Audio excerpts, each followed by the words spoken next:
कर जोरूं विनती करूं, धरूं चरण पर शीश। गुरु राम देवानंद जी महाराज ने दियो नाम बख्शीश। कोटि कोटि सिजदा करूं, कोटि कोटि प्रणाम। चरण कमल में राखियो मैं, बंदी जाम गुलाम।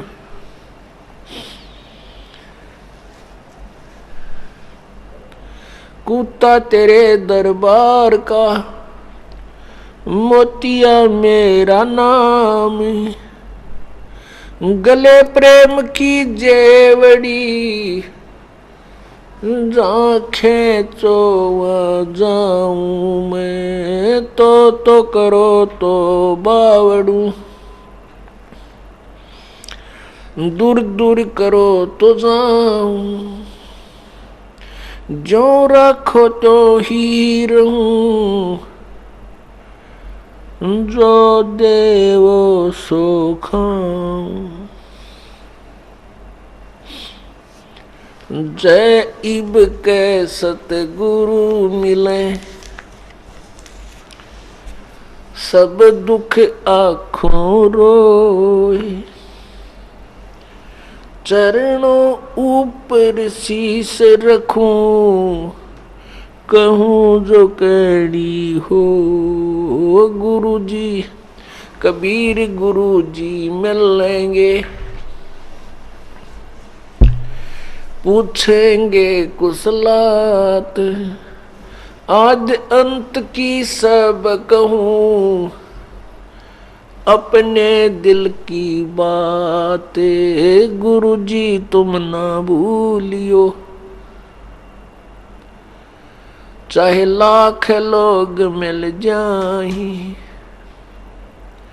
हमसे तुमको बहुत हैं, तुमसे हमको नहीं। तुमरे विसारे क्या बने, मैं किसकी शरण में जाऊं।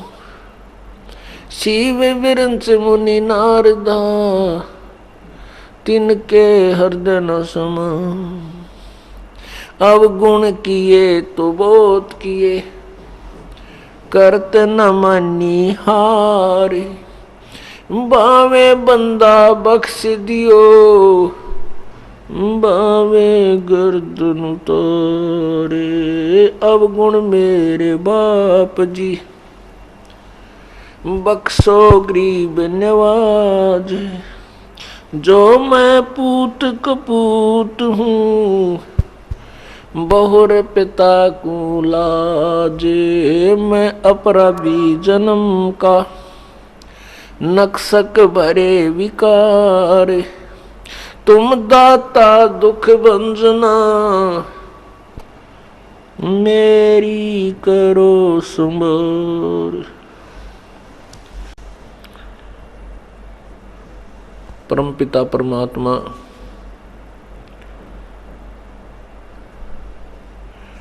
कबीर परमेश्वर सर्व सृष्टि रचनहार है, और वो पूर्ण विश्व के पूरे ब्रह्मांडों के वो कुल मालिक है। हम सभी आत्मा सतलोक में रहते थे। सतलोक वो स्थान है जहाँ न जन्म होता है न मृत्यु होती है। जो जहाँ बार बार न जन्म होता है न मृत्यु होती है, वहाँ शरीर 5 तत्वों से बना हुआ नहीं है। वहाँ जो शरीर हमें मिलता है वो नूरी तत्वों से बनता है, तेज तत्वों से।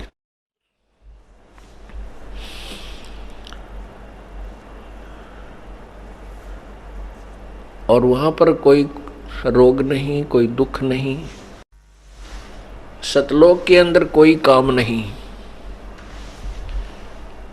वहां पर प्रत्येक सुविधाएं, फल फ्रूट, हर प्रकार के पदार्थ परमात्मा की तरफ से सदाबहार वृक्ष हैं, सदाबहार वहां पर बाग है, सदाबहार नदियां हैं, हर प्रकार के पदार्थ वहां पर उपलब्ध हैं। जैसे हम यहाँ पर सुख खोजते हैं, छुट्टियां लेते हैं, पिकनिक मनाने जाते हैं, कहाँ जाते हैं? किसी स्थान पर पहुंच जाते हैं, किसी तीर्थ पर जाते हैं और वहाँ किराए पर कमरा मोल लेते हैं, इधर उधर की वस्तुओं को देखते रहते हैं, बड़ा आनंद आता है। कोई काम नहीं करना होता, बनी बनाई रोटी होटल में मिल जाती हैं और बिछे बिछाए बेड मिल जाते हैं, बड़ा आनंद आता है, बहुत खुशी होती है। फिर हम घर पर आते हैं तो वही झंझट, फिर सब कार्य करना पड़ता है। तो जो हम वो समय वहां बिताकर आए हैं वो कितना अच्छा लगे आपने। काम तो करना नहीं था और दृश्य बहुत इधर उधर के देखे, कभी झरने देखे, कभी पहाड़ देखे, कभी बाग में घूमे, कभी वृक्ष के नीचे बैठ गए, ठंडी ठंडी हवा चले, कोका कोला पिया है, कभी कुछ पिया, कभी को फल खा रहे हैं, कितना अंगूर खा रहे हैं, तो कितना अच्छा लग रहा है, बहुत अच्छा।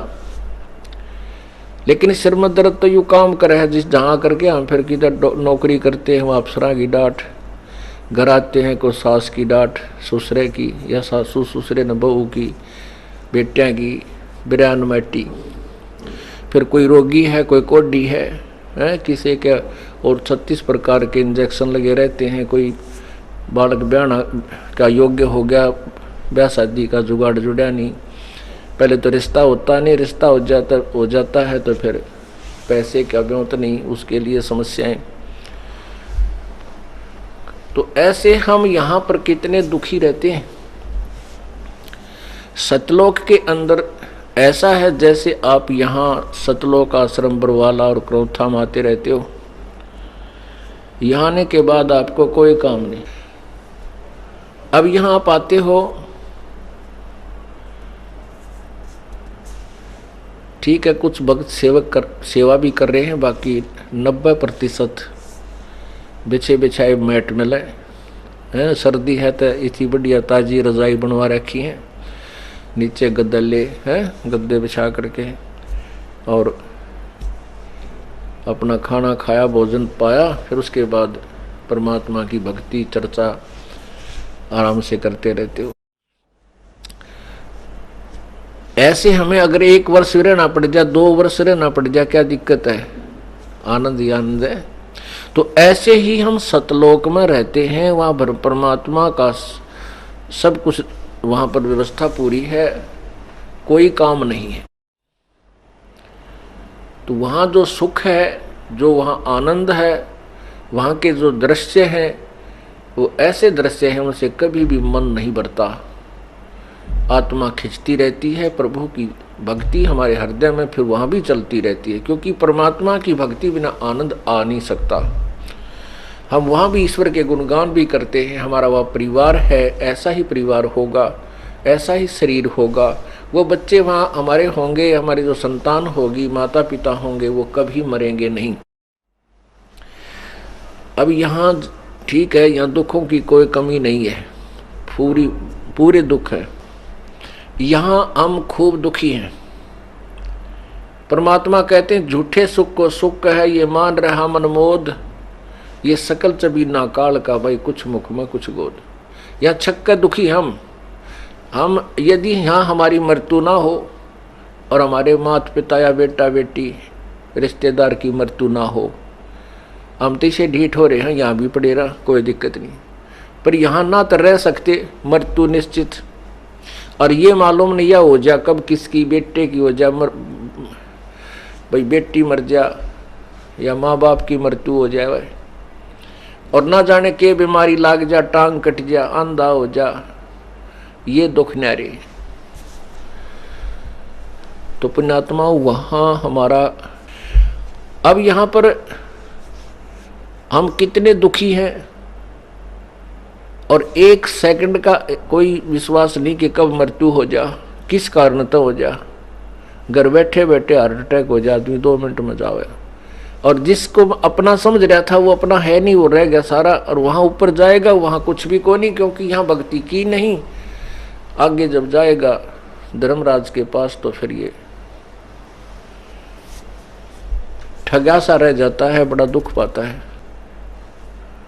परमात्मा हमें यही याद दिलाना चाहते हैं कि उस सतलोक के अंदर हमें क्या सुख है, और यहाँ के दुखों से आप खूब परिचित हैं।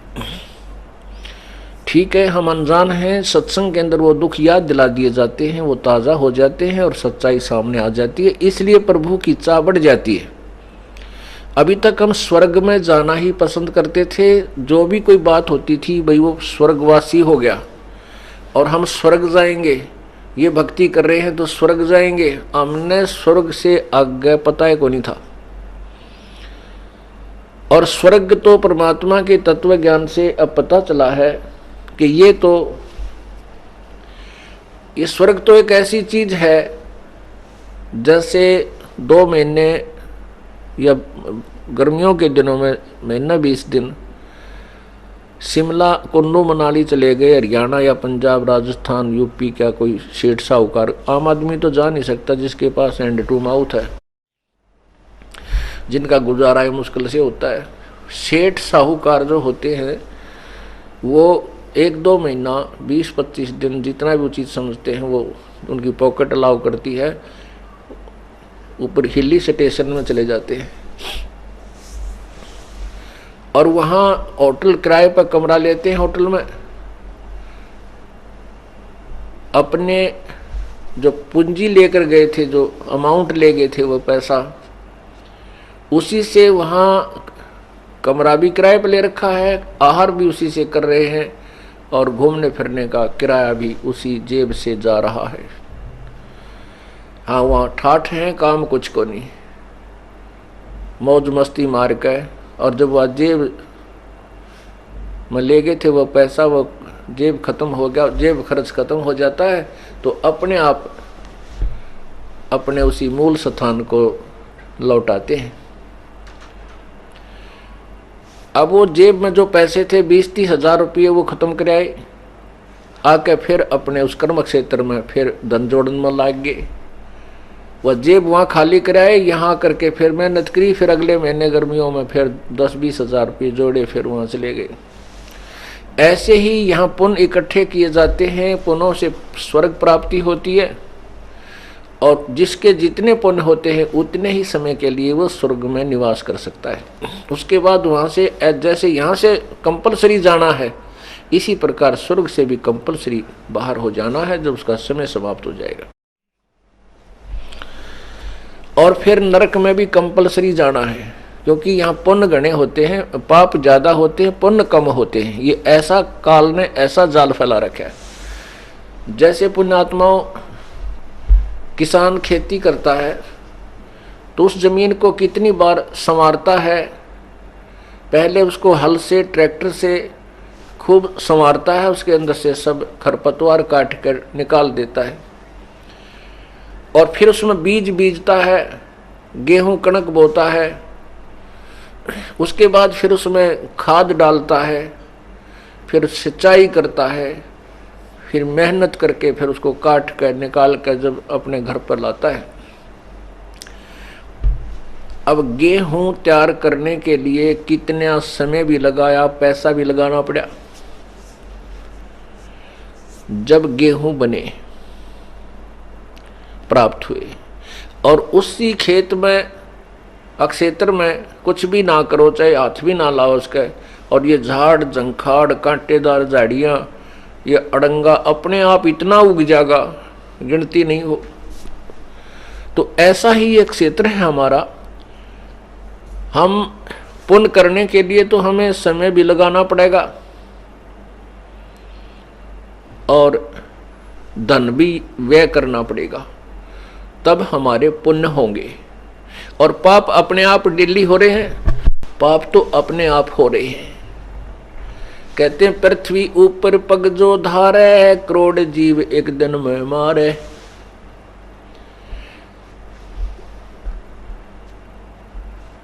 सत्य ब्राह्मण की है हत्या, जो चौका तुम देवो नित्या। जैसे हम पोचा मारे हैं,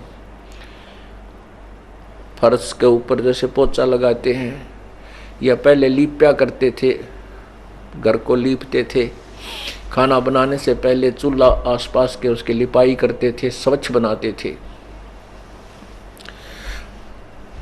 खान पान में दमन प्राणी, खाना बनावा उसमें जीव मरे, खावा उसमें जीव मरे, श्वास लें उसमें जीव मरे। कहते इतने पाप होते हैं दिन में जिनकी गिनती नहीं। और पुण्य करने के लिए विशेष व्यवस्था करनी पड़ती है, पूरा संत ढूंढना पड़ता है, पूरे संत से नाम लेकर शास्त्र अनुकूल साधना करनी पड़ती है, तब जाकर के कोई पुण्य बनते हैं। तो इसलिए नरक में जाना कंपलसरी है, और बहुत लंबा समय नरक का होता है, स्वर्ग का समय बहुत कम होता है। उसके बाद फिर 84 लाख प्रकार के प्राणियों के शरीरों में ये प्राणी कष्ट उठाता है। और सतलोक में ऐसा कुछ नहीं है। पुण्यात्माओं, हमारा थोड़ा सा पैसे का जुगाड़ हो जावे और ये पता चल जावे कि उस शहर में बहुत सुविधा है, बड़ा अच्छा स्वच्छ शहर है, और वहाँ बिजनेस भी बढ़िया हो जाएगा आपका, और वहाँ ड्यूटी भी ठीक, नौकरी भी मिल जाएगी, तो हम तुरंत त्याग देंगे उस स्थान को और वहाँ जा कर के बस जाएंगे। इसी प्रकार जब हमें ये ज्ञान होगा कि जहाँ हम रह रहे हैं ये तो हमें पता चल गया कैसा स्थान है, इसके बाद हम स्वर्ग पर आश्रित थे, स्वर्ग का पता लग गया, वो भी स्थायी स्थान नहीं है, उसमें भी चलो चलो रहेगी। उसके अब हमें पता चला कि सतलोक वो स्थान है जहाँ हम सदा रह सकते हैं, वहाँ कभी मृत्यु नहीं होगी, हमारा परिवार होगा और वहाँ भगवान के दर्शन सदा होया करेंगे।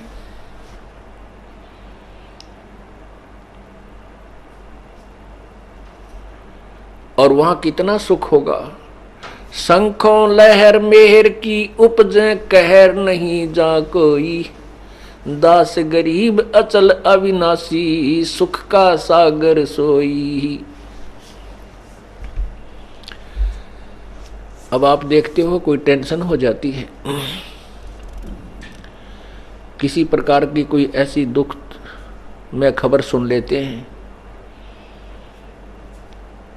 या फिर किसी शत्रु के प्रति द्वेष हो जाता है, ये हमारे तकरीबन बना रहता है। और पूरे दिन में या महीने में या 10 दिन में कभी एक आध बार ऐसी लहर आती है कि उस समय हमें न तो कोई दुश्मन दिखाई देता है, दुश्मन से भी द्वेष नहीं रहता, कुछ सेकंड के लिए होती है, और ना ही कोई पराया सा लगता। ऐसे आनंद की अंदर से मेहर की लहर आती है, सब पर रहम आता है, अपने से दिखाई देते हैं।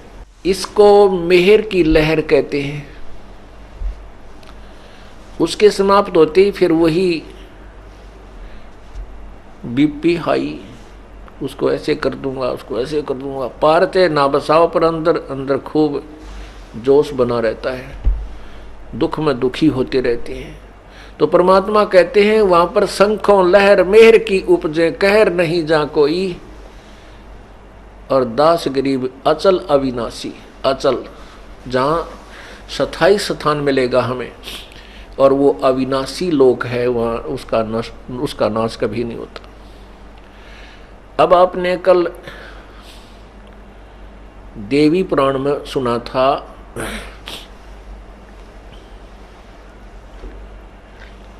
देवी पुराण में आपने सुना था कि भगवान विष्णु तो कह रहे हैं कि मैं तो केवल दुर्गा को ही भगवान मानता हूँ, इससे ऊपर कोई शक्ति देवता नहीं है, कोई भगवान नहीं है। देव माने भगवान, देवता कहो, देव कहो, परमात्मा, अल्लाह गॉड कहो, ये भगवान की संज्ञा है। लेकिन ये देव घने हो गए, इसलिए उस महादेव कहा जाता है। महादेव, ये महादेव कौन है? शंकर भगवान को महादेव कहते हैं? नहीं, वो परमेश्वर की तरफ संकेत होता है। वैसे तो नाम ये भी महादेव कहलाते हैं, क्यों अन्य देवताओं से ये थोड़े से ऊपर हैं, उनसे ताकत और सतीथि में ये उच्च हैं। वास्तव महादेव परमात्मा ही होता है। अब दुर्गा क्या कहती है वो भी आपको कल पढ़ा था, आज फिर पढ़ाए, क्योंकि प्रसंगवश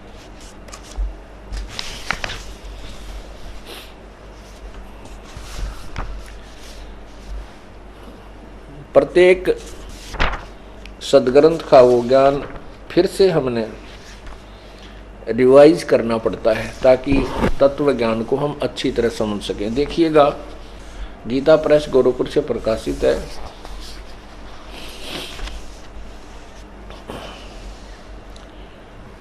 ये देखिएगा, ये पहला स्कंद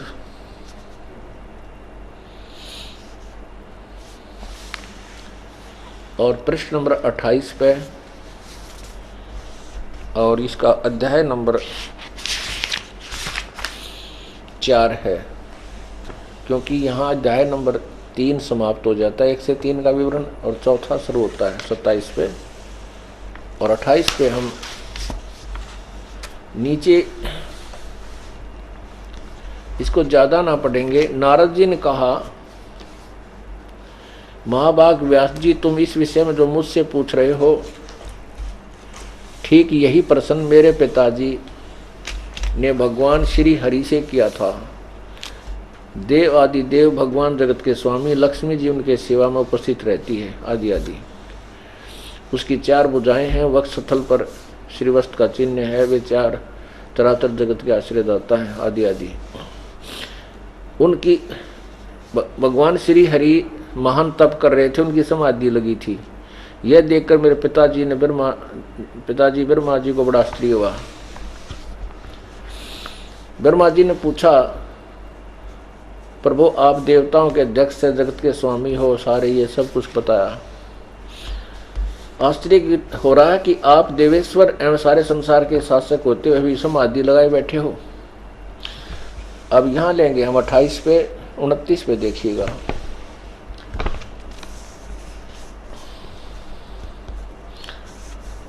मुझे सब प्रकार से शक्ति के अधीन होकर रहना पड़ता है, विष्णु जी कह रहे हैं। उन्हीं भगवती शक्ति का मैं निरंतर ध्यान किया करता हूँ। ब्रह्मा जी, मेरी जानकारी में इन भगवती शक्ति से बढ़कर दूसरे कोई देवता नहीं। अब भगवान विष्णु जी कह रहा है कि मैं तो दुर्गा का ध्यान करूँ, इसी की पूजा करता हूँ, और मेरी जानकारी में इस दुर्गा से बड़ा कोई भगवान नहीं है। अब दुर्गा जी कहती है इसके 562 पृष्ठ पे, दुर्गा जी कहती है, ये देखिएगा 7वां स्कंद अध्याय 36, 7वां स्कंद अध्याय 36 हम थोड़ा सा सुनाएंगे, क्योंकि ये कल 2 बार सुना लिया है। 562 से प्रकरण शुरू होता है, लेकिन हम 563 से ही लेंगे, थोड़ा सा लेंगे। यहाँ देवी कह रही है, श्री देवी जी कहने लगी, पर्वतराज, ये सारा कुछ बताती हुई यहाँ आ जाती है।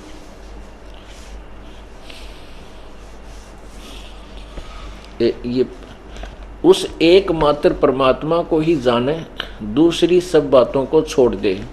यही अमृत रूप परमात्मा के पास पहुंचने वाला पुल है। संसार समुद्र से पार होकर अमृत स्वरूप परमात्मा को प्राप्त करने का यही सुलभ साधन है।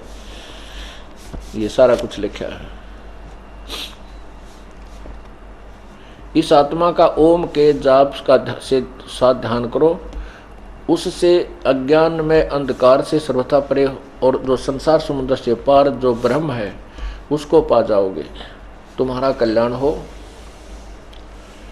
वह यह आत्मा सबका आत्मा ब्रह्म ब्रह्मलोक रूप दिव्य आकाश में स्थित है।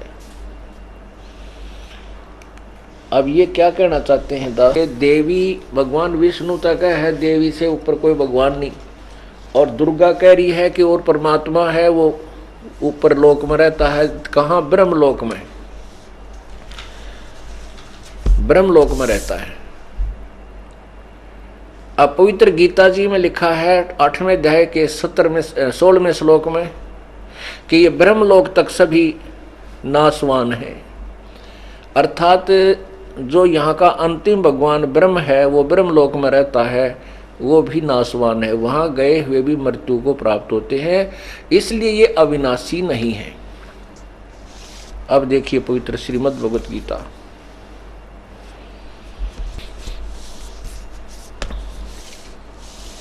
अध्याय नंबर 8 का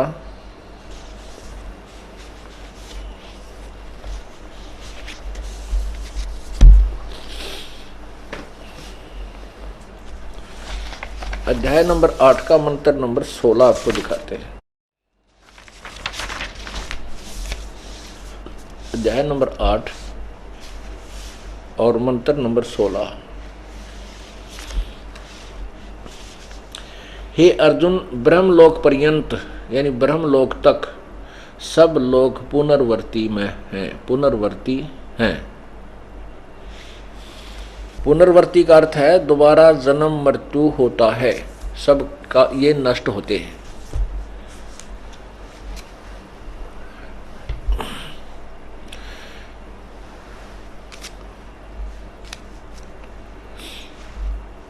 अब हमने देखो कोई भी हम काम करते हैं, कोई भी बिजनेस करते हैं या कोई भी पढ़ाई उद्देश्य या कोई ट्रेनिंग बच्चा करने की चेष्टा करता है तो पहले उसके मेरिट एंड डीमेरिट से, उसके गुण अवगुणों से परिचित हो जाता है कि कितना इससे मुझे लाभ मिलेगा, कैसी पोस्ट होगी, उसमें कैसी व्यवस्था होगी, तब वो बच्चा उस ट्रेनिंग को करता है। तो हम स्टूडेंट हो, आप विद्यार्थी हैं, परमात्मा के पाने वाले विद्यालय में आपको प्रवेश हो गया है, आप पढ़ रहे हैं। तो हमने सबसे पहले जिनको मानव शरीर प्राप्त है वो सभी परमात्मा पाने योग्य अंक प्राप्त कर चुके हैं। वो दूसरी बात है, कोई 33% से पास हो रहा है, कोई 75% से कोई मेरिट ले रहा है, पास सारे हैं और प्रवेश सबको प्राप्त है। तो आपकी ड्रेस अलग होगी अन्य प्राणियों से, आपका शरीर, आपका पोशाक अलग है। तो आप सभी परमात्मा पाने के अधिकारी हो, आप स्टूडेंट विद्यार्थी हो सब। लेकिन जो नालायक बच्चे होते हैं वो स्कूल में ना जाकर बाहर घूमते रहते हैं, ऐसे ही कितने वर्कशॉप पर चढ़ कर बेर खाए, जहाँ कुटते पढ़ाया हुआ सांझ ने घर के यहाँ पे पेटे। स्कूल में जाओ तो मास्टर गढ़े, तो वह फिर पढ़ते हैं नहीं, फिर वो दुखी होते हैं, मजदूरी करते हैं, दुर्गति होती है।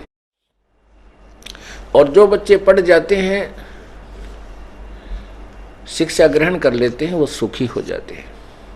तो जो बच्चे स्टूडेंट हैं, वो पढ़ रहे हैं, वो फिर जैसे उच्च क्लासेज में जाते हैं, हाई क्लासेज में, वहाँ जाकर के फिर वो निर्णय करते हैं कि कौन सी ट्रेनिंग करूँ, कौन सा कोर्स करूँ जिससे मुझे लाभ हो। तो पुण्यात्माओं, ये सभी जितने भी मानव शरीरधारी प्राणी हैं ये विद्यार्थी हैं। और जो विद्यार्थी अर्थात जो मनुष्य मानव शरीरधारी स्त्री या पुरुष परमात्मा की भक्ति नहीं कर रहे, वो नालायक स्टूडेंट है।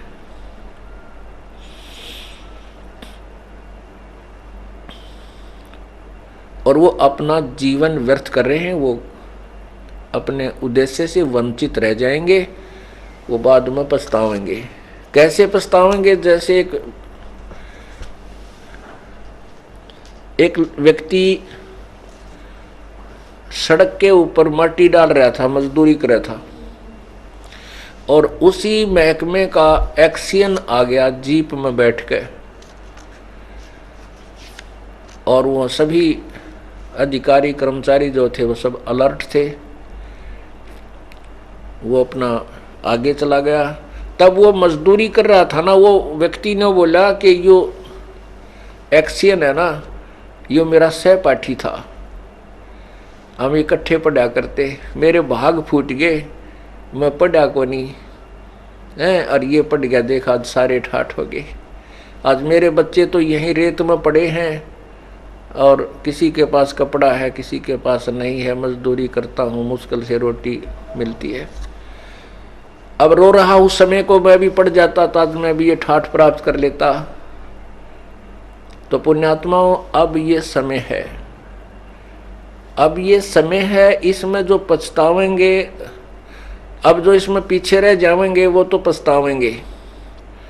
देखो विद्यार्थी हैं, वो कष्ट भी उठाते हैं, स्कूल में सुबह तैयार होते हैं, अपना होमवर्क भी करते हैं, फिर क्लास वर्क भी करते हैं, और वहाँ अध्यापकों की डांट भी खाते हैं, नीचे फर्श पर बैठते हैं या कोई स्टूल वगैरह जैसा मिल गया उस पर अपना गर्मी सर्दी में वो अवश्य स्कूल पहुँचते हैं, विद्यालय में जाते हैं, गर्मी हो चाहे सर्दी हो।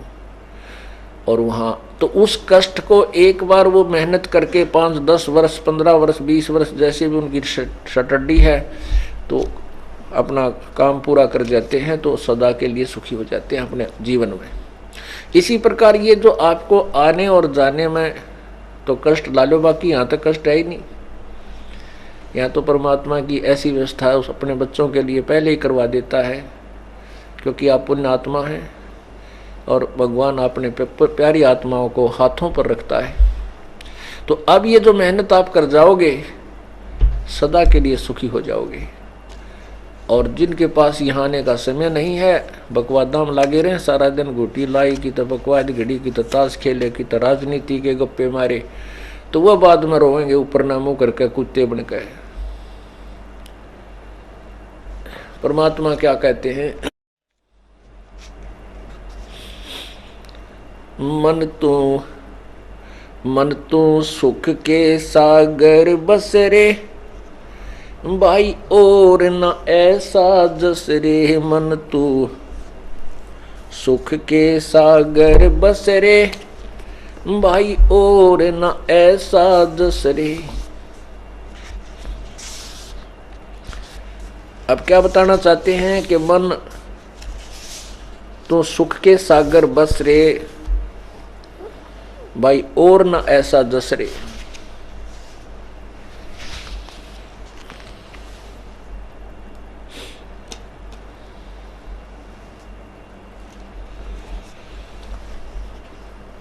भाई सर्व सोने की लंका होती, रावण से रणधीरम। सर्व सोने की लंका होती, रावण से रणधीरम। एक पलक में राज विराजी, वो जम के पड़े जंजीरम। मन तू सुख के सागर बस रे, भाई और न ऐसा यस रे। अब देखो रावण के कितने ठाठ थे। रावण एक नेक आत्मा का आदमी था, परमात्मा को चाहने वाला था। अब उस पुण्य आत्मा को मार्गदर्शक ठीक ना मिले, और मार्गदर्शक ठीक ना मिलने से उसको जो गुट्टी पिला दी कि भगवान, जैसे उनके गुरुदेव ने उसको क्या बता दिया कि भगवान शिव से बड़ा कोई परमात्मा नहीं, और भगवान शिव की साधना करने से तू धनी हो जाएगा, तुझे सिद्धि प्राप्त हो जाएगी, कितना धन ले लिए ऐसे हो जाएगा, तुझे राज्य मिल जाएगा, ठाठ करेगा।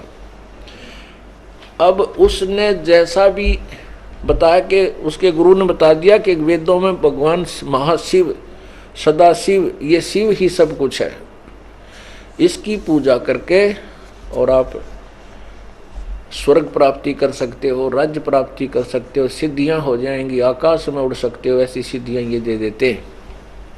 तो ये खिलौने इन भगवानों के पास में फंसाए रखने के हैं। अब उस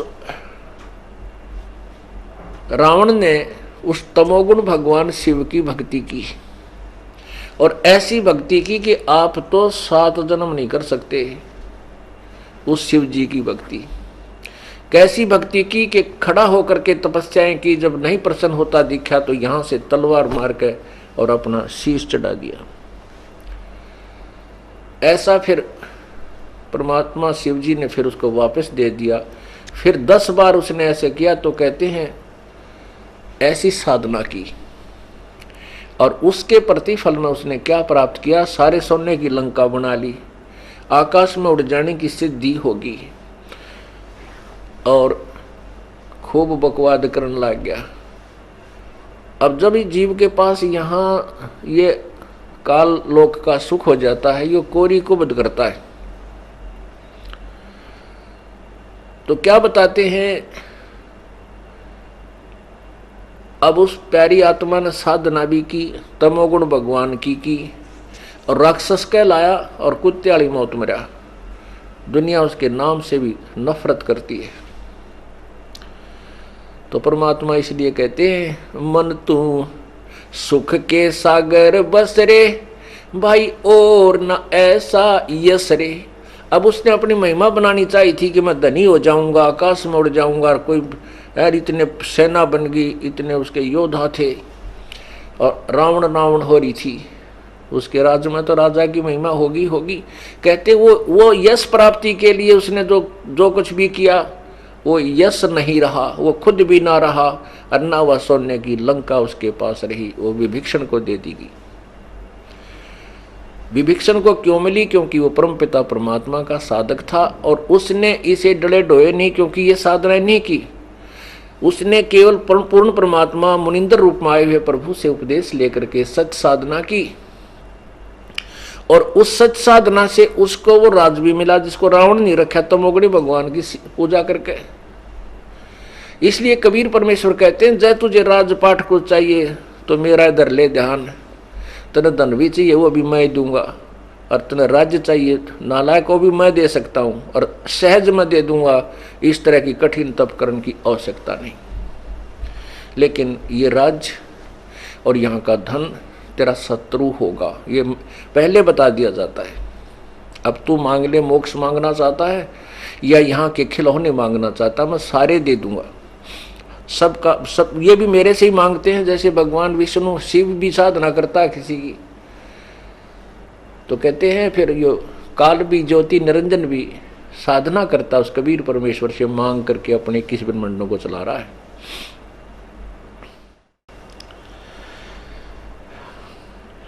भाई सर्व सोने की लंका होती रावण से रणधीरम, सर्व सोने की ही लंका होती रावण से रणधीरम, एक पलक में राज विराजी वो जम के पड़े जंजीरम, मन तू सुख के सागर बस रे भाई, और न ऐसा यश रे।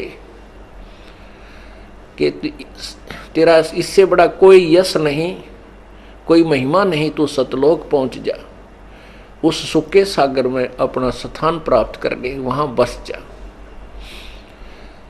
सारी सोने की लंका थी, रावण जैसा योद्धा आप नहीं हो सकते, और वो भी ना रहा। एक पलक में राज विराजी, राज रहित हो गया, और फिर कहते हैं काल के पड़े जंजीरम, यम के दूत बांध के ले गए उसने। और पहले इन देवताओं ने भी कैद किए बैठा था अपनी सिद्धि शक्ति तय। फिर क्या बताते हैं भाई, उदय अस्त बीच चक्र चले थे ऐसी जन ठकुराई, उदय अस्त बीच चक्र चले थे ऐसी जन ठकुराई, चुन कर शिश्वर कल्प करी तब खोज न पाया राई, मन तू सुख के सागर बस रे भाई, और न ऐसा जस रे, मन तू सुख के सागर बस रे भाई, और न ऐसा जस रे। आपने पवित्र गीता जी अध्याय नंबर 7 के श्लोक नंबर 12 से 15 और 20 से 23 तक इन तीनों गुणों की पूजा करने वाले अर्थात एक ब्रह्म को त्याग कर अन्य भगवानों की पूजा करने वालों के विषय में कल जानकारी प्राप्त की थी। उसको आज फिर थोड़ा विस्तार से बताएंगे, क्योंकि ये जो आपके लेक्चर हैं महीने में आप कृपा हो रही है कि 2 सत्संग होते हैं, दो बार, और प्रत्येक बार ये 2.5 दिन का सत्संग होता है। तो इसमें हम बार बार वो आवश्यक प्रवचन करते हैं जिसकी जन साधारण को आवश्यकता है, क्योंकि इस सत्संग स्थल में 3 दिन में, क्योंकि काल ने हमें इतना जोड़ दिया अपने धंधे के अंदर कि मुश्किल से 1 दिन का समय मिल पाता है। तो घर के सदस्य आधे कभी किसी दिन आते हैं, आधे दूसरे दिन आते हैं, कुछ शेष तीसरे दिन सुबह सुबह आ जाते हैं। अर्थात जो पुण्य आत्मा है वो एकदम नहीं आ सकती हैं, तो ऐसे वो दिन बांट लेते हैं अपने, भी आज तुम जाओ कल हम चले जाएंगे, बहुत अच्छा है। एकाध ऐसा भी है छुट्टी हो जाती है, बच्चों समेत ही अपने पूरे सह परिवार यहाँ आ जाता है, वो पूरा ज्ञान शुरू से लेकर आखिर तक सुन लेता है। अब परमात्मा ने और भी कृपा कर दी है ऐसा योग, क्योंकि कलयुग के अंदर परमात्मा ने ये तत्व ज्ञान का डंडोरा पीटना था और अपनी पुण्यात्माओं को निकालना है। तो इसके लिए जो हमें आधुनिक वैज्ञानिक लोगों ने जो आधुनिक इंस्ट्रूमेंट बनाए हैं, ये उपकरण अपने काम आएंगे। रागनी गानिए खूब तबले पीटे और फिल्म बना रखी है। फिल्म एक तो एक न्यारी बन जाती है, बड़े बड़े बढ़िया बढ़िया गाने, नाचने गाने, बहुत अच्छी बकवादियाँ बन रखी हैं। अब उन फिल्मों को देख करके एक फिल्म में 2 बार देख ले आदमी, तीसरा देखने जी नहीं करे, छक ले, फिर नई चाहिए उसने। और ये एक वही फिल्म अब बनाई जा रही है। अब ये परमात्मा की जो सीडी भरी जा रही तत्व ज्ञान की, इसने 1000 बार देख लेना, दूनी प्यारी लगेंगी, क्योंकि ये साथ में अंतःकरण को साफ करता है। जैसे रोगी को रोग हो जाता है तो उस बीमार बुखार हो जाता है, उसको रोटी अच्छी नहीं लगती, और रोटियों के साथ साथ उसको कैप्सूल भी खिलाए जाते हैं, कुनीन की कड़वी गोलियां खिलाई जाती हैं, वो उसके रोग को स्वस्थ कर देती हैं, रोग को काटती रहती हैं, और फिर वो खाना ठीक खा लेता है। तो ऐसे ही ये परमात्मा का ज्ञान जो है, ये ज्ञान यज्ञ है, और इस ज्ञान के अंदर कुछ ऐसे गुण हैं परमात्मा के कि हमारे अंतःकरण में जो मैल होता है उसको साफ करता है, इसलिए रुचि बनी रहती है। और वो फिल्म आप 2 बार देख लो, तीसरा सुनने जी ना करे, नुका छोड़ इस गाना, दूसरा चैनल बदले। तो इस तरह ये भी हमने लाभ मिल गया। तो ये दास सबको चाहता है कि प्रत्येक बार इस सत्संग स्थल पर श्रोता बदलते रहते हैं। कुछ पुण्यात्मा वो ही रहती हैं, उन्होंने भी परमात्मा का लाभ बार बार सुनने से आनंद आता है। यदि आनंद नहीं आता है तो उनके गड़बड़ होगी। जैसे इंसान स्वस्थ है तो उसको सुबह भी भूख लगती है और शाम को भी अच्छी भूख लगती है, और रोटी भोजन रुचिकर लगता है। यदि उसने सुबह खाना खाया है और शाम को अरुचि हो गई है तो समझो उसका कोई बीमारी हो चुकी है, वो स्वस्थ नहीं है, या तो बदहजमी होगी या फिर बुखार ने गेड़ा दे दिया। तो कहने का भाव ये है कि आप स्वस्थ हैं तो आपको चाहे कितनी बार ये कथा सुननी पड़े, जहाँ आनंद गदगद हो है, सुबह भी शाम ने भी फेरा, और फिर भी जितनी बार भी ये कथा और ये ज्ञान सुनने को मिलता है, आपके उमंग भरती है, अंदर से चाप उत्पन्न होती है, आंखें में आंसू आने लग जाएंगे कुछ दिनों में, तो समझो आप स्वस्थ हैं। और आपके मन में न्यू आवा है, पिछली बार भी महाराज जी ने ये कथा सुनाई थी, इसी बार भी वही कथा सुना दी है, और तो समझ लो आपको अरुचि होगी तो कोई पाप कर्म आपके ऊपर प्रभावी हो चुका है। उसका ट्रीटमेंट क्या है?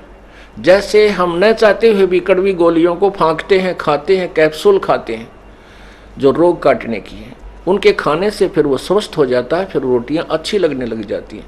तो ये परमात्मा की जो वाणी है, परमात्मा के जो वचन है, ये तत्व ज्ञान के, तो ये कैप्सूल और कुनीन का काम भी साथ करते हैं। इनको अरुचि से भी सुनते रहना चाहिए, खाते रहना चाहिए, और यही फिर उस रोग को समाप्त करेंगे। जैसे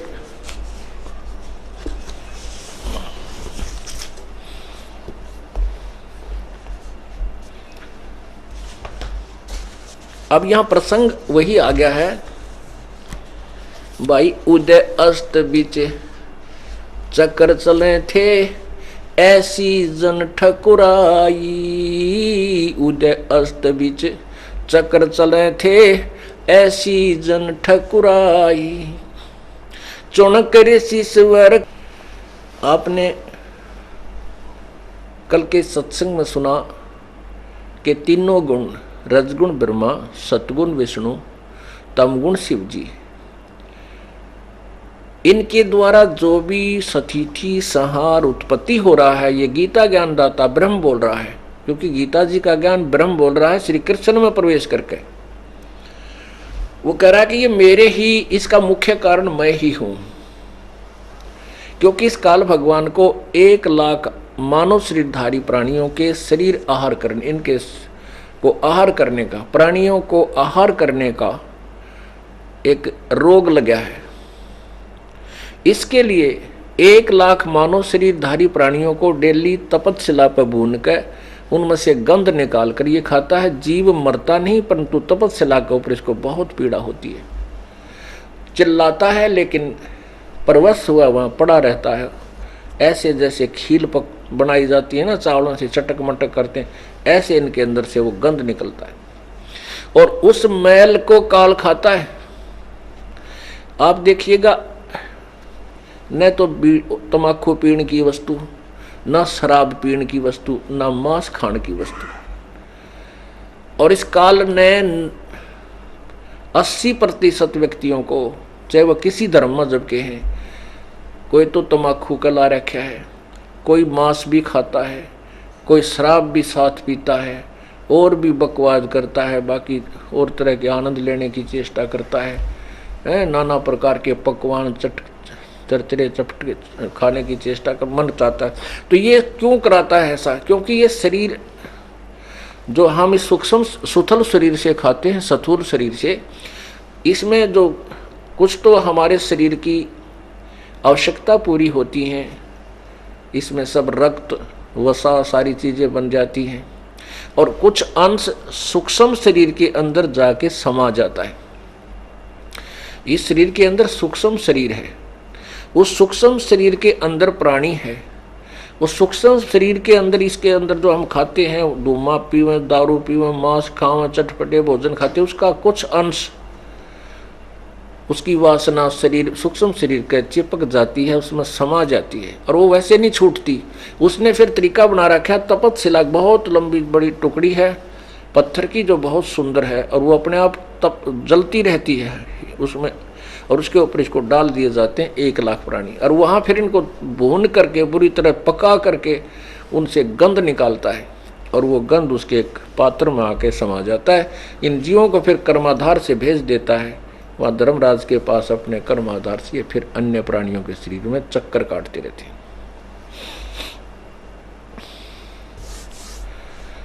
गीता जी के अध्याय नंबर 7 के मंत्र 12 में कहा है कि इन तीनों गुणों में मैं नहीं हूं। ये तीनों गुणों के द्वारा जो हो रहा है, रजगुण ब्रह्मा से, सतगुण विष्णु से, तमगुण शिव जी से, इसका मुख्य कारण मैं हूं, निमित्त मैं ही हूं। लेकिन मैं इनमें नहीं, ये मुझ में नहीं, वो इनसे अलग रहता है।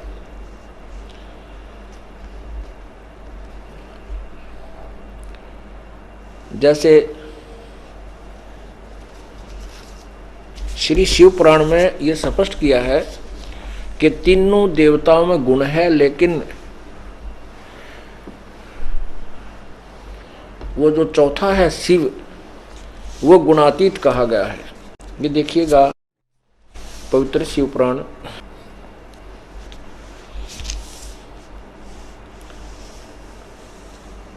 गीता प्रेस गोरखपुर से प्रकाशित है। और इसका अनुवादक कौन है?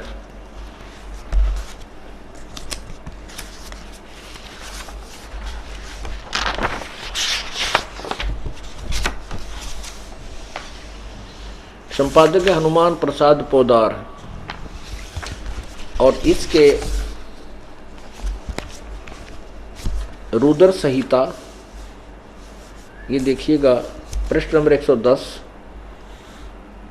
रुद्र संहिता शिवपुराण, संक्षिप्त शिवपुराण, और अध्याय 9 में, अध्याय 9 समाप्त होता है, इसके एंड में देखिएगा, इस प्रकार ब्रह्मा विष्णु और रुद्र इन तीन देवताओं में गुण हैं, परंतु शिव गुणातीत माने गए हैं। ये शिव कौन है? ये काल है। और रजगुण ब्रह्मा, सतगुण विष्णु, तमगुण शिव जी इसके पुत्र हैं। दुर्गा इसकी पत्नी है। हमारे भक्त यहाँ दिल्ली के अंदर प्रचार कर रहे हैं, अपने गले में फट्टी डाल के, उन पे लिखा है कि कौन ब्रह्मा का पिता है, कौन विष्णु की माँ, शंकर का दादा कौन है, खाली स्थान जानने के लिए पढ़िए पुस्तक, वो साथ लिए हुए होते हैं। तो कल ये भक्तों ने बताया, भक्त हरिचंद्र जी फरीदाबाद से आए हैं, उन्होंने भी मिलकर साहब सेवा कर रहे हैं। उसने बताया कि हमारे भक्तों ने ऐसे कोड वर्ड ढूंढ लिए अपने उनको चकित करने के लिए। दुर्गा के मंदिर के आगे खड़े थे, एक से भक्त ने प्रश्न किया कि अभी तुम ये दुर्गा जो सिंदूर किसके लिए लगाती है जानते हो? वो न्यू करके खड़ा होगा कि नहीं, सचमुच ये सिंदूर लगाती किसके लिए? क्योंकि सुहाग का प्रतीक है ये, तो इससे सिद्ध इसका पति भी होगा। हाँ भाई, फिर कैसे पता लगे कि ले ये पुस्तक पढ़िए।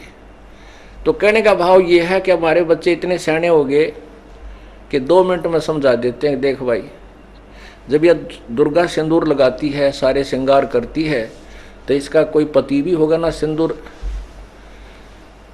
बिना ब्याह तलावरी और पति बिना सिंदूर का लाभ के अंडरस्टूड है। तो अब हम आपको बताना चाहते हैं कि ये रजगुण ब्रह्मा, सतगुण विष्णु, तमगुण शिव जी, ये दुर्गा के बेटे हैं। और दुर्गा का पति युग काल है, जिसको गीता में जिसने विराट रूप दिखा, श्री कृष्ण से बाहर निकल के, श्री कृष्ण में प्रवेश था, उससे बाहर निकल के बताया कि मैं काल हूँ अर्जुन, और सबको खाने के लिए आया हूँ।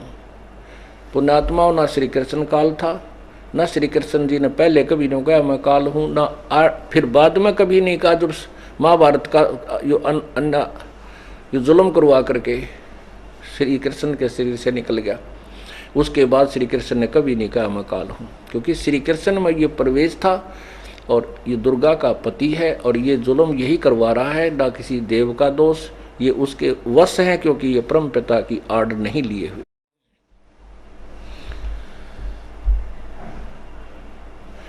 अब क्या बताया है गीता जी अध्याय नंबर 7 के श्लोक नंबर 12 में,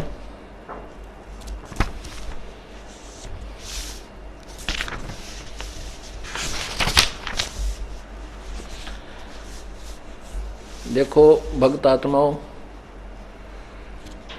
आप जी ने क्योंकि परमात्मा की तलाश थी, कहीं अन्य स्थानों पर भी भक्तों प्रवचन भी सुने हैं, भगवान की महिमा सुनी भी है और गाई भी है, बड़ी लय भी लगाई है। जहाँ गाने बजाने होते हैं, कीर्तन होता है, वो तो हमने खूब सुन रखे हैं, उनसे कोई लाभ नहीं, ना वहाँ पर कोई ज्ञान था। अब हमने ये ज्ञान ग्रहण करना है, और इस ज्ञान को हृदय में जचने के बाद फिर हम भगत बनेंगे, फिर हम डगमग नहीं होंगे। फिर जो वे ऑफ वर्शिप है हमें वही मिली हुई है जो पूर्ण परमात्मा के पाने की सब सदग्रंथों में जिसका प्रमाण है।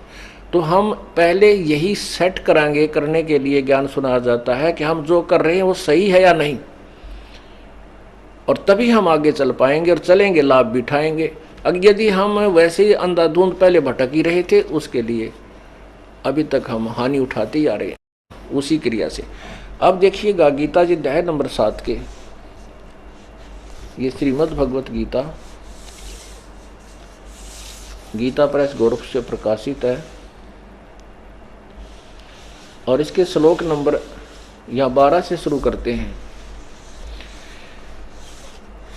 और भी जो सतगुण से उत्पन्न होने वाले भाव हैं, जो रजगुण से तथा तमगुण से होने वाले भाव हैं, उन सब को तो मुझसे ही होने वाले ऐसा जान, परंतु वास्तव में मैं और वे मुझ में नहीं हैं।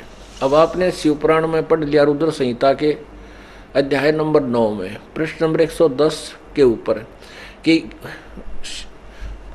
लेखक कहता है, वक्ता बता रहा है कि रजगुण ब्रह्मा विष्णु महेश, इनमें ब्रह्मा विष्णु और रुद्र, इस काल के पुत्र तमोगुण को रुद्र भी कहते हैं। ये अन्य रुद्रों से भी श्रेष्ठ एक नंबर का रुद्र है। और कहते हैं इन तीनों में तो गुण है, परंतु वो शिव जो है वो काल, वो क्योंकि वो अपने वास्तविक रूप में नहीं आता, वो कभी विष्णु जी के रूप में आता है, कभी ब्रह्मा जी का रूप कर देता है, कभी शिव का रूप कर लेता है। तो वो शिव जो है वो इन गुणों से न्यारा है, इनसे भिन्न है। इसी प्रकार यहाँ ये कह रहा है कि मैं इनमें नहीं हूँ, तीनों देवताओं के पास मैं इनसे अलग हूँ। मैं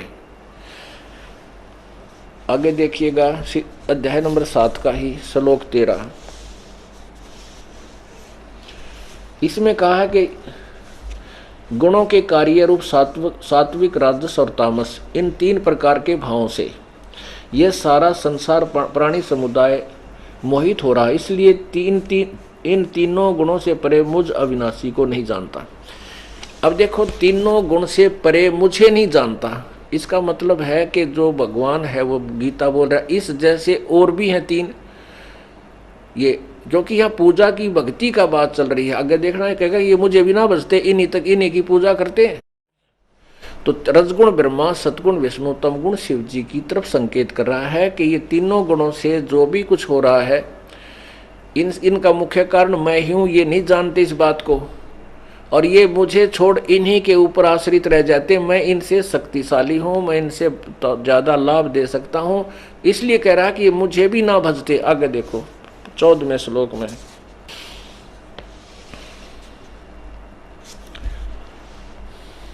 हाँ 13वें श्लोक में आपने पढ़ा कि गुणों के कार्य रूप सात्विक, राजस और तामस, तीनों प्रकार के भावों से सारा संसार प्राणी समुदाय मोहित हो रहा है। इन तीनों गुणों से परे मुझ अविनाशी को नहीं जानते। आगे देखो, अब 14 में कहा है, क्योंकि यह अलौकिक अर्थात अति अद्भुत त्रिगुणमयी मेरी माया ब्रह्मा विष्णु महेश के द्वारा फैलाया गया ये माया जाल बड़ा दुस्तर है, बड़ी दुस्तर है, खतरनाक है। और जो पुरुष मुझको निरंतर भजते हैं वो इस माया का उल्लंघन कर जाते हैं। क्या कहता है गीता ज्ञानदाता कि जो मेरी भक्ति करते हैं, ब्रह्म साधना करते हैं, वो इन ब्रह्मा विष्णु महेश से ऊपर उठ जाते हैं, फिर इन आस्था नहीं रहती इनकी। आगे देखना है, अब 15वें में कलम तोड़ दी गीता ज्ञानदाता ने। अब 7वें का 15, इस 15 में क्या कहा है कि माया के द्वारा, ओहो, इस त्रिगुणमयी माया ब्रह्मा विष्णु महेश के द्वारा फैलाए गए ये जाल के द्वारा जिनका ज्ञान हरा जा चुका है, वो आसुर यानी राक्षस स्वभाव को धारण किए हुए मनुष्यों में नीच और दूषित कर्म करने वाले मूर्ख मूढ़ लोग मुझे नहीं भजते। अब देखो, यहाँ भजन की बात है, साधना की बात चल रही है।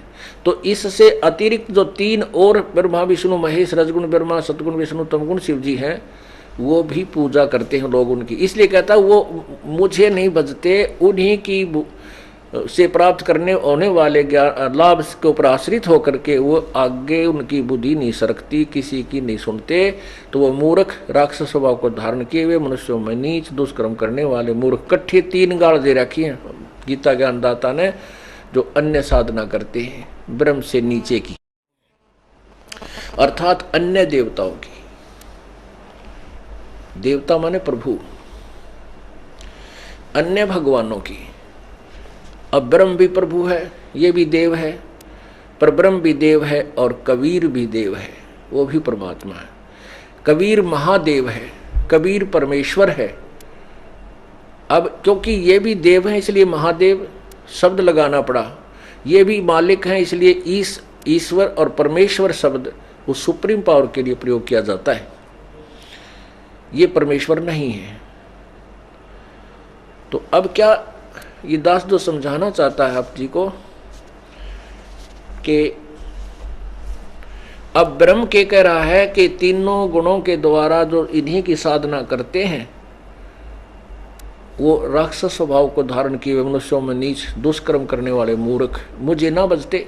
अब फिर कहता है मेरे भजने वाले भी 4 प्रकार के हैं। जो ब्रह्म साधना करते हैं वो 4 प्रकार के, जो अन्य देवताओं की पूजा ना करके केवल वेदों अनुसार ब्रह्म तक की साधना पर आश्रित हैं, उनके विषय में बताया है कि वो 4 प्रकार के हैं। एक आरत, अर्थार्थी और जिज्ञासु और ज्ञानी। गीता जी अध्याय नंबर 7 के मंत्र 16 से और 16-17 में। अब जैसे आरत कौन होते हैं? जो संकट निवारण के लिए केवल वेदों के ही मंत्रों का अनुष्ठान करते हैं, वो कोई और किसी प्रकार का कोई जंत्र मंत्र कोई अन्य बुक से नहीं लेते अनुष्ठान में। वो अपने संकट निवारण के लिए भी वेदों के मंत्रों का ही बार बार आवर्ती या कोई अनुष्ठान करते हैं। और अर्थार्थी जो धन लाभ लेने के लिए वो वेदों के ही मंत्रों से करते हैं। और जिज्ञासु वो होते हैं जो भगवान प्राप्ति के लिए तरफ रही होते हैं, जगह जगह संतों से मिलते हैं, उनसे ज्ञान ग्रहण करते हैं और स्वयं वक्ता बन जाते हैं और फिर नकली गुरु बनकर वो दुनिया को भ्रमित करने लग जाते हैं। वो भी रिजेक्ट किए कि तीनों नहीं। चौथे जो ज्ञानी हैं, ज्ञानी वो आत्मा है, पुण्यात्मा है, वो उन्होंने वेदों को पढ़ा, उनको ज्ञान हुआ कि मनुष्य जीवन बार बार नहीं मिलता और मनुष्य जीवन प्राप्त करके यदि हम सत साधना नहीं करेंगे, शास्त्र अनुकूल साधना नहीं करते हैं तो कोई लाभ नहीं। अन्य देवताओं की पूजा नहीं करनी चाहिए। ज्ञानी को इतना ज्ञान हो जाता है, लेकिन वो वेदों में लिखा कि एक पूर्ण परमात्मा की साधना अनन्य मन से करने से पूर्ण मोक्ष प्राप्त होता है, जन्म मृत्यु सदा के लिए समाप्त हो जाती है।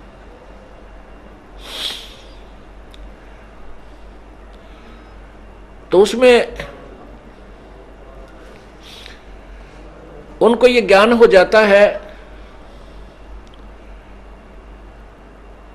कि परमात्मा की मनुष्य जीवन मुश्किल से मिला है और इसमें एक ही भगवान की पूजा करनी चाहिए। उन्होंने वेदों को पढ़ा, वेदों में ये भ्रमित ज्ञान है, पूर्ण संत के बिना ना समझने से वो भ्रमित ज्ञान, उनको भ्रमित ज्ञान ग्रहण हो गया।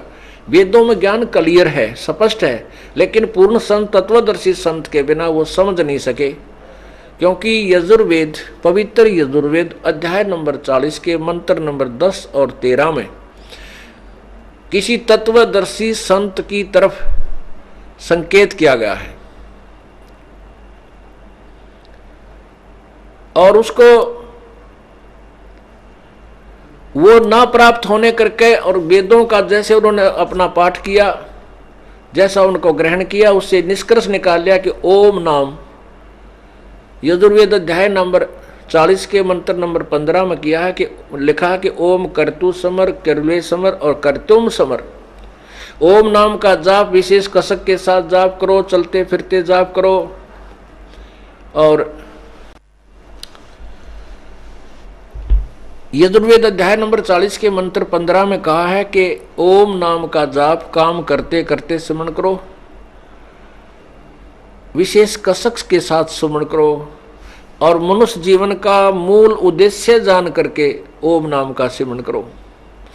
यजुर्वेद अध्याय नंबर 40 के मंत्र 10 में कहा है कि जो वेद ज्ञान मैं दे रहा हूं इसके अतिरिक्त और ज्ञान है उस पूर्ण परमात्मा का।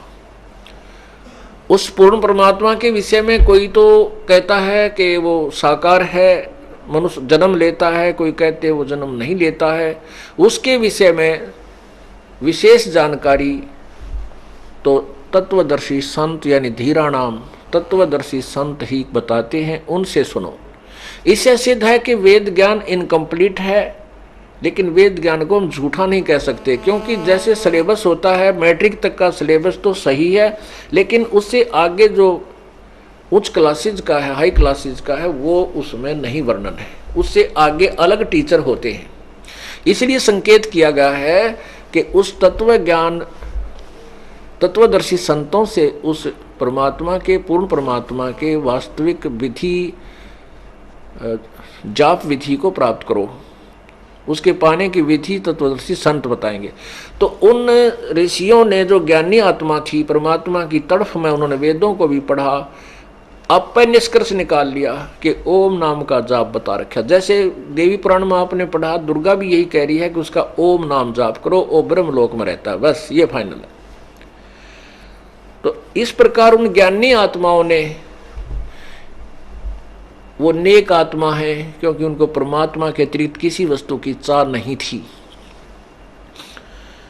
वो ज्ञानी आत्मा है तो उदार, लेकिन उनको तत्वदर्शी संत ना मिलने से वो भी, ये गीता ज्ञानदाता कहता है कि मेरे वाणी अनुतम गति में ही आश्रित रहे।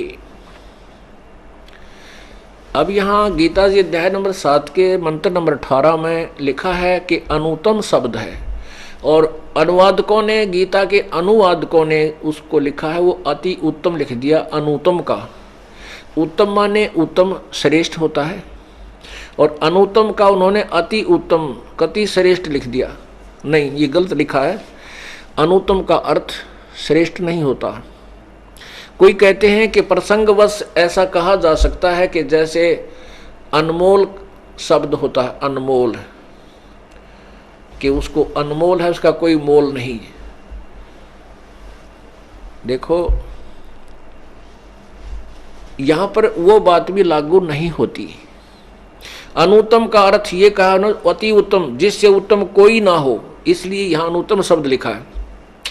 यदि हम ये मानकर चले तो भी सेट नहीं होती बात, क्योंकि गीता ज्ञानदाता कह रहा है कि मेरे से और कोई सर्वशक्तिमान परमात्मा है, उसकी खबर किसी, उसके विषय में जानकारी किसी तत्वदर्शी संत से प्राप्त करो। गीता जी अध्याय नंबर 4 के श्लोक नंबर 34 में कहा है कि उस तत्व ज्ञान को समझने के लिए, जो गीता जी अध्याय नंबर 4 के श्लोक नंबर 32 में बताया है कि उस परमात्मा के, पूर्ण परमात्मा के मुख्य ज्ञान में, उन्हीं के मुख से उच्चारित वो तत्व ज्ञान में सब प्रकार के जो साधना अन्य प्राणी भी करते हैं, कोई ऊपर न पैर करके, कोई मन इंद्रियों को रोक के, कोई हठ योग करके, कोई देवताओं की पूजा करके अपने आप को कर्म मोक्ष, कर्म दंड मोक्ष मानकर करते हैं, वो ज्ञान भी उस तत्व ज्ञान में लिखा हुआ है जो परमात्मा ने अपने मुखारविंद से अपनी वाणी में कहा है। उस तत्व ज्ञान को किसी तत्वदर्शी संत से जाकर समझो, उनको दंडवत प्रणाम करो, और कपट छोड़कर प्रश्न करने से वो तत्वदर्शी संत उस परम पिता परमात्मा के विषय में तुम्हें बताएंगे। और उस तत्वदर्शी संत की पहचान 15वें अध्याय के प्रथम मंत्र में बताई है कि जो उल्टे लटके हुए संसार रूपी वृक्ष के सर्वांग सहित सभी भागों, सभी पार्ट्स के सहित बता देगा। स वेदवित, वह तत्वदर्शी संत है, वह वेद की तात्पर्य को जानने वाला है।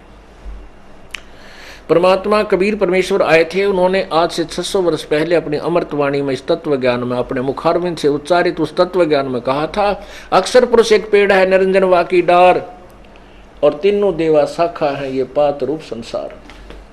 ये है अक्षर पुरुष एक पेड़ है। परमात्मा ने पहले ही बताया था 15वें अध्याय का 1 से 4 तक का जो सारांश है, ये देखिएगा।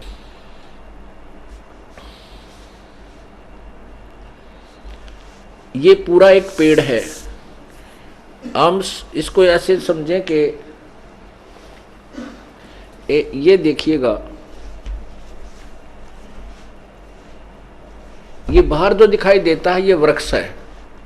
तो परमात्मा कहते हैं अक्षर पुरुष, ये अक्षर पुरुष है यानी परब्रह्म, और ये क्षर पुरुष है, निरंजन ज्योति निरंजन, और ये तीनों देवा शाखा हैं, ये रजगुण ब्रह्मा, सतगुण विष्णु, तमगुण शिव जी। अक्षर पुरुष एक पेड़ है और निरंजन वाकी डार, हाँ ये देखिए, ये इतना है। अक्षर पुरुष एक पेड़ है और निरंजन वाकी डार, ये ज्योति निरंजन, और तीनों देवा शाखा हैं, ये पात रूप संसार। ये परमात्मा कबीर जी ने पहले ही बताया था।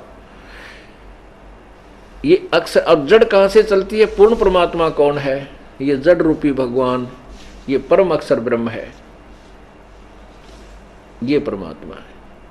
अब इस पूरे वृक्ष को, संसार रूपी वृक्ष को जड़ से यानी पूर्ण परमात्मा से ही शक्ति प्राप्त होती है, ऐसा समझें, ये यथार्थ है। अब जैसे गीता जी अध्याय नंबर 15 के श्लोक 16 और 17 में 3 भगवान बताए हैं, क्षर पुरुष, अक्षर पुरुष और तीसरा, इन दोनों से भी उत्तम जो गीता जी अध्याय नंबर 8 के श्लोक नंबर 3 में कहा है। गीता जी अध्याय नंबर 8 के मंत्र 1 का उत्तर 3 में दिया है कि वो परम अक्षर ब्रह्म है। जिस तत्ब्रह्म के बारे में तूने पूछा है वो परम अक्षर ब्रह्म है, वो क्षर पुरुष, क्षर ब्रह्म, अक्षर ब्रह्म और उससे भी आगे जो परम अक्षर ब्रह्म है वो परमात्मा है। 3 भगवान है।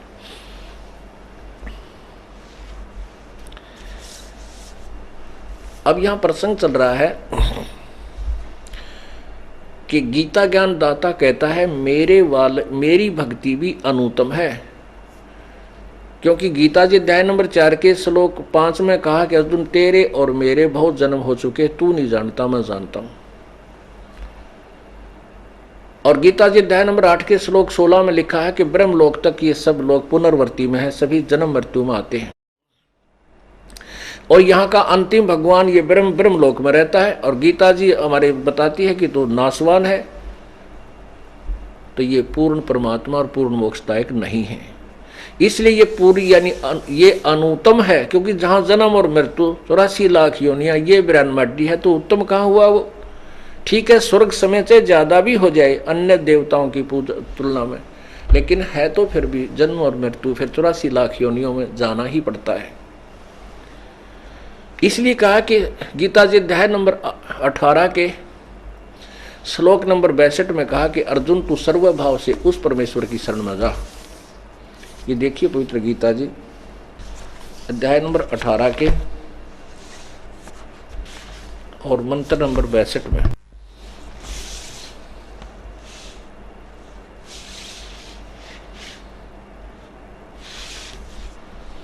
हे भारत सब प्रकार से उस परमेश्वर की शरण में जा, उस परमात्मा की कृपा से ही तू परम शांति और सनातन परम धाम को प्राप्त होगा। गीता जी अध्याय नंबर 15 के और श्लोक नंबर 4 में कहा है, अध्याय नंबर 15 के श्लोक नंबर 4 में, ये चौथे श्लोक का यहाँ पर ये चौथे का यहाँ अनुवाद है।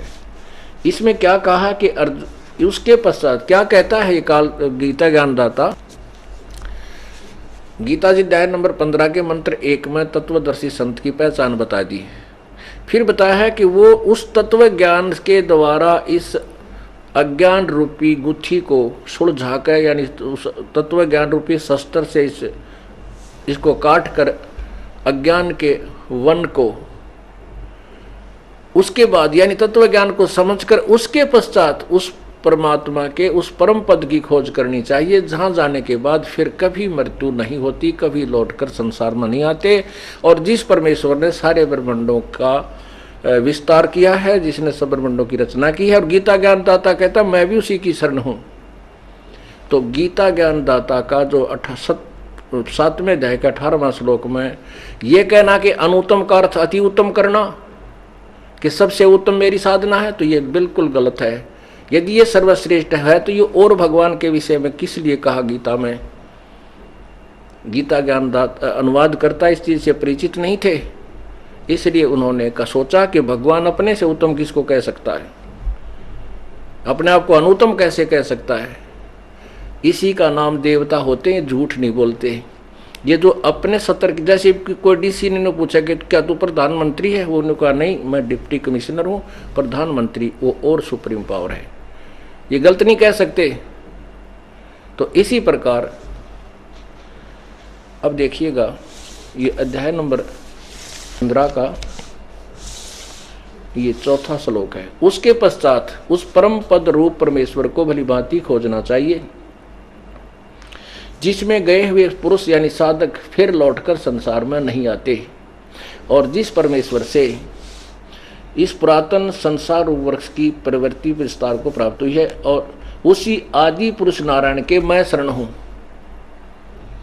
इस प्रकार दृढ़ निश्चय करके उस परमेश्वर का मन और निधि से निधि ध्यान करना चाहिए।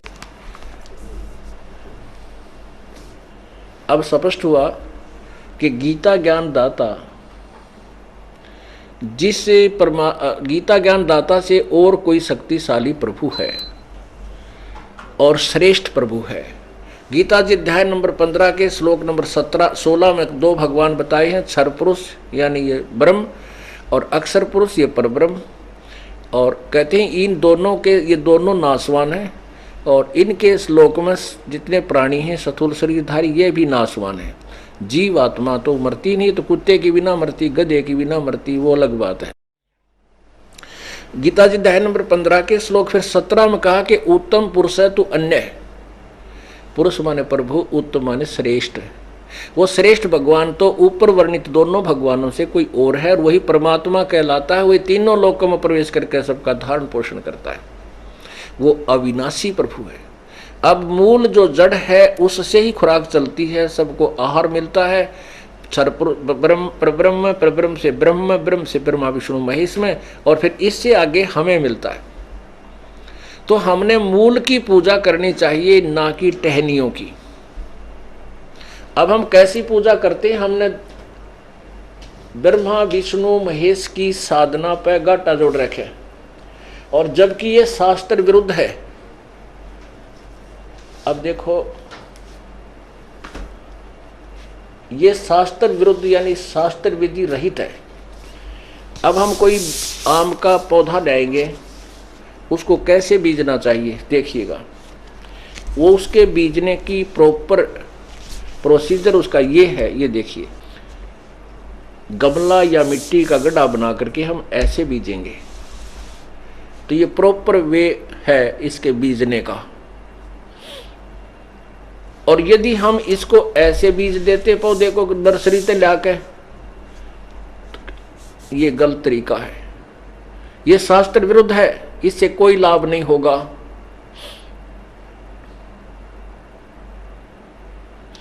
अब रजगुण ब्रह्मा, सतगुण विष्णु, तमगुण शिवजी रूपी इन डालियों को हम नीचे रख देते हैं आदर सहित, क्योंकि इनका फल लगे हैं इसलिए हमने ज्यादा प्यारे लगे। लेकिन फल तो लगे हैं डालियां के, पर वो लागे किस कारण से हैं ये देखना होगा। वो इस कारण से लगते हैं।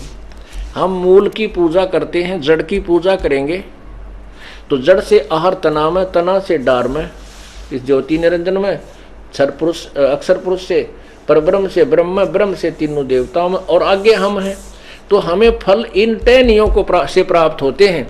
इसलिए हमने टहनी ज्यादा प्यारी लगन लागी, और इसी श्रद्धा से हम इन्हीं की पूजा करने लगे अज्ञानता में, और इन पूजा टहनियों को नीचे डाल के और उसकी सिंचाई करने लगे। पूरा भक्ति रूपी पौधा हमारा सूख गया, खत्म हुआ। गीता जी अध्याय नंबर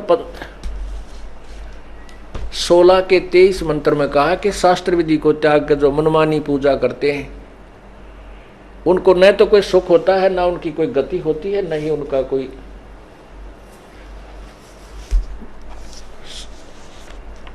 कार्य से ऊपर कोई सिद्धि होती है। अब देखिएगा अध्याय नंबर 16 का, और 16 के बाद फिर तुरंत 17 में बताया है कि शास्त्र विधि छोड़कर जो शास्त्र विरुद्ध साधना करने वाले कौन आदमी है, कैसी साधना करते हैं, वो भी अभी क्लियर होगा। अध्याय नंबर 16 का देखिएगा पवित्र गीता जी, और इसके श्लोक नंबर 23 में, जो शास्त्रीय विधि को त्याग कर अपनी इच्छा से मनमाना आचरण यानी पूजा करते हैं, वह करता हुआ न तो सिद्धि को प्राप्त होता है, न परम गति को, और न सुख को। अब अध्याय नंबर 17 में, सप्तदशो अध्याय 17वें अध्याय में अर्जुन ने पूछा कि हे कृष्ण, जो मनुष्य शास्त्र विधि को त्याग कर श्रद्धा से युक्त होकर देव आदि देवताओं की पूजा करते हैं, उनकी स्थिति कौन सी, सात्विक अथवा राजसी अथवा तामसी है? अब भगवान कहता है कि मनुष्यों की शास्त्रीय संस्कारों से रहित वह स्वभाव से उत्पन्न श्रद्धा, अपनी मनमर्जी से जो श्रद्धा उनकी है, वह सात्विक और राजसी और तामसी 3 प्रकार की होती है। कैसे होती है? वे सभी शास्त्र विरुद्ध साधक, वे सभी मनुष्यों की श्रद्धा उनके अंतर्गत होती है। वह पुरुष वह भी ऐसा ही होता है जैसी श्रद्धा होती है। अब देखना अब 5 में 4 में क्या किया है कि जो शास्त्र विरुद्ध साधक हैं वो सात्विक पुरुष तो देवों की पूजा करते हैं और राजस पुरुष यक्ष यानी भैरव भूत बेतालना की और तामसु जो प्रेत आदि की पूजा करते हैं। आत्माओं, गीता जी अध्याय नंबर 17 के अंदर उन्हीं के बारे में पूछा गया। शास्त्र विधि त्याग का जो मनमानी पूजा करते हैं तो कहते हैं जो अच्छी आत्मा वो तो देवताओं की पूजा करते हैं और वो शास्त्र विरुद्ध है। अब देखो, अब हम देवताओं की पूजा करते हैं तो शास्त्र विरुद्ध है। ये देखिएगा, पौधा बीज दिया, ये शास्त्र विधि त्याग का मनमाना पूजन, मनमानी पूजन है। और ये देखना, हमने चाहिए कि हम ऐसे ऐसे पूजे, ऐसे बीजें, तो इसमें किसी का अनादर नहीं, क्योंकि ये ब्रह्मा विष्णु महेश है, टैनी और जड़ है पूर्ण परमात्मा। हम इसकी पूजा कराएंगे तो यहाँ से हमारा संस्कार बन करके इनमें से होता हुआ ब्रह्मा विष्णु महेश के पास आएगा और ब्रह्मा विष्णु महेश ही हमें फल देंगे। ये बिना किए का फल नहीं दे सकते, इनका नियम है। हम कर्म कैसे करेंगे? श्लोक नंबर 7 के अध्याय नंबर 7 के श्लोक नंबर 16।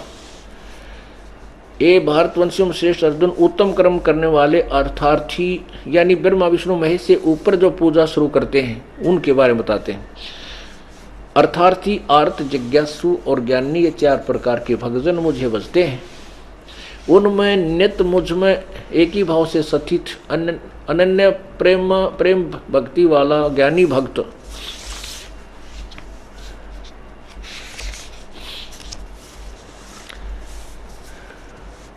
अति उत्तम है। विशेषते अति उत्तम है, क्योंकि मुझको तत्व से जानने वाले ज्ञानी को मैं अत्यंत प्रिय हूं और वह ज्ञानी मुझे प्रिय है। अब ज्ञानी के विषय में आपको बताया अध्याय नंबर 7 का श्लोक नंबर 18। हम संस्कार देखेंगे तब समझ में आओगी, क्योंकि हम अक्सर ज्ञान युक्त हो गए। अनुवादकर्ताओं को ज्ञान नहीं था, इन्होंने वैसे उलझ पुलझ कर लिया जहां समझ में को नहीं आई। उद्दारा सर्वे एव एते ज्ञानी तु आत्मा एव मे मतम। गीता ज्ञानदाता कहता मेरे विचार में। अब देखो, मेरे विचार में ये सभी ज्ञानी आत्मा है तो उद्धार। आस्थित स ही युक्तात्मा माम एवं अनुतमाम गतिम।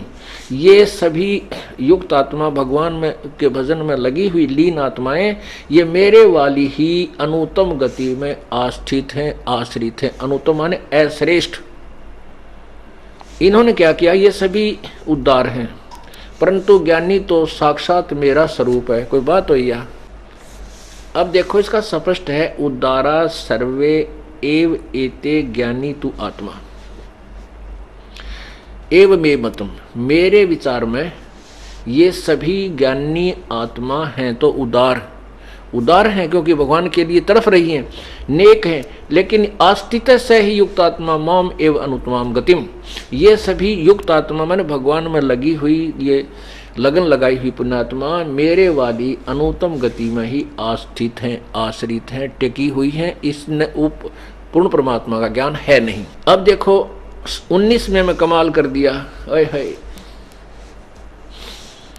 बहुनाम जन्मानाम अंते ज्ञानवान माम प्रपत्ते। अब ज्ञानी आत्माओं के विषय बताया है। बहुनाम जन्मानाम अंते ज्ञानवान माम प्रपत्ते और वासुदेव सर्वम इति सहमात्मा सुदुर्लभ है। क्या बताते हैं? कोट्यों मध्य कोई नहीं रह झूम करा, अरबों में कोई गर्क सुनो रही झूम करा। तत्व भेद कोई ना कह रहे झूम करा, ये पैसे ऊपर नाच सुनो रही झूम करा। गरीबदास साहिब जी से एक पंजाब से आई हुई पुण्यात्मा से वार्ता हुई, उन्होंने तत्व ज्ञान से परिचित कराया। तब उस प्यारी आत्मा ने कहा था, झुमकरा नाम था उसका, राम राय उर्फ झुमकरा, उसने कहा था प्रभु ये ज्ञान तो आज तक किसी ने नहीं बताया हमारे को। तब गरीबदास साहिब ने कहा था कि तत्व भेद कोई ना कह रहे झुमकरा, क्योंकि उन्हें बेरा को नहीं केवल पैसे ऊपर नाच सुनो रहा झूमक रहा, सब पैसा इकट्ठा करने के लिए दुनिया को गुमराह कर रहे हैं ये संत जन। और इस तत्व ज्ञान के जानने वाला करोड़ संतों में नहीं मिलेगा, अरबों में कोई एक गर्क मिलेगा। गर्क माने उसके पास ज्ञान भी पूरा हो और जाप का प्राप्ति का मंत्र भी पूरा हो और उसके पास परमात्मा की दी हुई आज्ञा भी हो। ऐसा जो होगा वो अरबों में पाओगा तुझे। और वही गीता जी अध्याय नंबर 7 के श्लोक 19 में कहा है कि बहुनाम जन्मानाम अंते ज्ञानवान माम प्रपत्ते।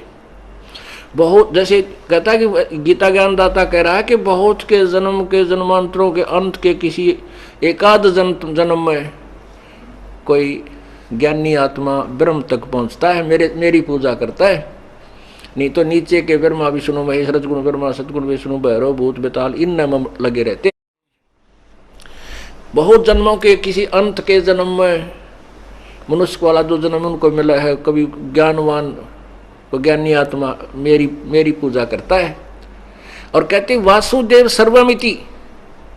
वासुदेव का अर्थ है जिसका सभी के अंदर जिसकी सत्ता है पूरे ब्रह्मांडों में, और all controller known as Vasudev. वो जो सबके ऊपर जिसकी सत्ता है वो वासुदेव है और वही पूजा के योग्य है। ऐसा बताने वाला महात्मा बड़ी मुश्किल से मिलेगा, सुदुर्लभ है। ओए होए, वासुदेव सर्वमिति स महात्मा सुदुर्लभ है। ये बताने वाला कि पूजा के योग्य भी वो परमात्मा पूर्ण है, वासुदेव ही है। वो सर्वशक्तिमान है, सर्वव्यापक, सबके ऊपर कंट्रोलर है। वही सबका, वही पूजा के योग्य है, वही सर्वस्व है, वही सबका मालिक है, सबका रचनहार है। ये बताने वाला संत तो तने मुश्किल से मिलेगा।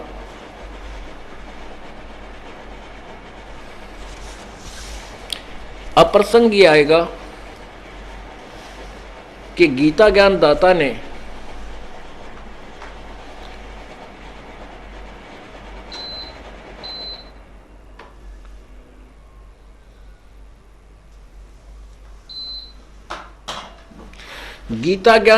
ने अपनी साधना को अनुत्तम क्यों कहा? उसने इसलिए अनुत्तम कहा कि इसमें पूर्ण मोक्ष नहीं है।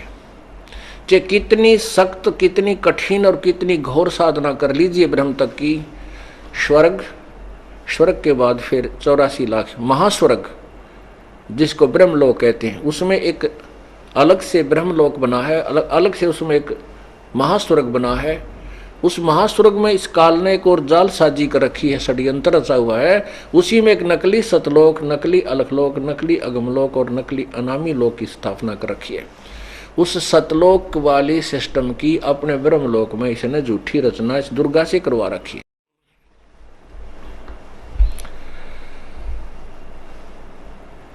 तो वहां चला जाता है।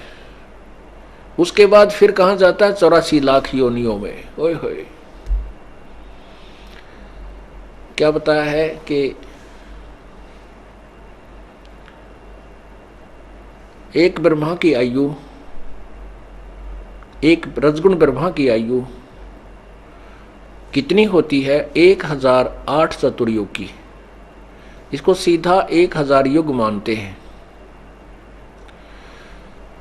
एक चतुर्युग में 43,20,000 वर्ष होते हैं, सतयुग, त्रेता, द्वापर और कलयुग। और 1000 की ही रात होगी, 30 दिन रात का महीना और 12 महीने का एक वर्ष और 100 वर्ष की ब्रह्मा की आयु। ब्रह्मा जी की मृत्यु हुई। फिर 7 ब्रह्मा की मृत्यु के उपरांत एक विष्णु की मृत्यु, 7 विष्णु की मृत्यु के बाद एक इस रजगुण शिव की मृत्यु, तमोगुण शिव की मृत्यु। ऐसे 70,000 जब शिव मर लेंगे, एक ब्रह्म की मृत्यु, काल की मृत्यु, एक ब्रह्मांड का विनाश। उसके बाद परमात्मा के आशीर्वाद से दुर्गा और काल के वही शरीर रहते हैं। ये दोबारा इनका जन्म होता है, दोनों ही फिर नए ब्रह्मांड में चले जाते हैं। 21 ब्रह्मांड है इनके पास। वहाँ फिर ये दोनों अपने नए सिरे से संतान उत्पत्ति करते हैं। नई पुण्य आत्माओं को ब्रह्मा विष्णु महेश के रूप में ये रंग में रंग देते हैं, एक एक गुण युक्त कर देते हैं। और जो यहाँ पहले ब्रह्मा विष्णु महेश थे वो अपने पुण्य कमाई को समाप्त करके 84 लाख योनियों की में चले जाते हैं। अब इस एक, अब जो 70,000 बार त्रिलोकीय शिव मर लिया, तब एक बार ये शिव काल मरा। ऐसा एक युग हो गया परब्रह्म का, एक युग परब्रह्म का। ये चतुर्युग से कुछ ऊपर नहीं, कोई प्रमाण नहीं है, लेकिन पर उसकी तुलना केवल एक युग से होती है। एक युग परब्रह्म का हुआ, और ऐसे ही 1000 युग का परब्रह्म का दिन, इतनी ही रात्रि, फिर 30 दिन रात का महीना, और 12 महीने का वर्ष, 100 वर्ष की आयु है परब्रह्म की। और फिर उसकी भी मृत्यु, फिर सभी ब्रह्मांडों का विनाश, नए सिरे से फिर कंस्ट्रक्शन शुरू। लेकिन सतलोक और ऊपर के लोक जो अविनाशी हैं, प्रभु जहाँ रहते हैं सतलोक, कबीर साहब, वो लोक कभी नष्ट नहीं होते। एती उम्र बुलंद मरेगा अंतरे, सतगुरु लगे न कान न भेंटे वो संतरे। ओए होए, इतनी लंबी आयु पर ब्रह्म जितनी भी हो जाएगी तो भी अंत में मृत्यु है। इसलिए, किस लिए? क्योंकि तुम्हें वो तत्वदर्शी संत नहीं मिले, वो सतगुरु नहीं मिले। सतगुरु लगे न कान न भेंटे वो संतरे, वो संत, तत्वदर्शी संत आपको नहीं मिला। इसलिए अन्य साधना जो तुम कर रहे हो उससे इतनी लंबी उम्र भी हो जाएगी तो भी मृत्यु होगी, तुम 84 लाख योनियों में कष्ट उठाते रहोगे। इसलिए गीता ज्ञान दाता ने अपने वाली साधना को भी अनुत्तम कहा है। एक चुनक नाम का ऋषि था, बहुत कठिन साधना की, क्योंकि ये खिचड़ी ज्ञान से करते हैं। जैसे ब्रह्मा जी सबसे पहले कमल के फूल पर बैठा था, अब दुर्गा देवी भागवत महापुराण के 3रे संगत में ब्रह्मा जी कहता है कि मैं कमल के फूल पर बैठा था, जब मुझे नहीं पता मैं कहाँ से उत्पन्न हुआ, वो जवान था। आकाशवाणी हुई कि तप करो तप करो। मैंने 1000 वर्ष तक तप किया, तप करके कहा कि सृष्टि करो। तो वो आकाशवाणी काल की थी, ब्रह्म की। परमात्मा पूर्ण ब्रह्म ने सृष्टि रच के, ये ब्रह्मांड रच के काल को दे दिए, दे पकड़ तू। 5 गुण, 5 तत्व और 3 गुण दे दिए। अब काल का यहाँ से उसका ड्रामा शुरू होता है, नाटक शुरू होता है। अब देखिए कि इसने, अब उसके बाद ब्रह्मा को कहा गया कि तू सागर मंथन करो। जब ये तीनों उत्पन्न हो लिए थे, सागर मंथन के बाद ब्रह्मा ने वेद प्राप्त हुए, वेदों को पढ़ा। उससे पहले काल ने आकाशवाणी करके उसको गलत साधना से फीड कर दिया कि तप करो। तप वेदों में नहीं है, वेदों से बाहर जो काल का अपना जो वो गलत ज्ञान है वो, और ब्रह्मा ने डरते ने स्वीकार कर लिया। और इसलिए स्वीकार कर लिया कि भगवान की वाणी है, क्योंकि ये काल इन सबको भ्रमित रखता है, यथार्थ से दूर रखता है हम सबको। तो वो तप, और उधर से वेदों का ओम मंत्र या खिचड़ी ज्ञान करके इन्होंने शुरुआत कर दी। तो इसी प्रकार से भी ऋषि और ब्रह्मा विष्णु महेश आदि साधना करते रहे, तप करते रहे, जो कि शास्त्र विरुद्ध है। तो वो साधना, चुनक ऋषि ने ऐसे ही वो खिचड़ी ज्ञान से साधना की, उससे सिद्धियां आ जाती हैं, एटम बम बन जाते हैं। और उसका रिमोट काल के पास होता है, मन ये काल है और उसके हाथ में उसका वो रिमोट है। तो उससे काल इनको नचाता रहता है। कई वर्षों तक घोर तप करके उसने इतनी साधना की कि उसके सामने कोई भी रुकने वाला सिद्ध पुरुष नहीं था, सबको पता था।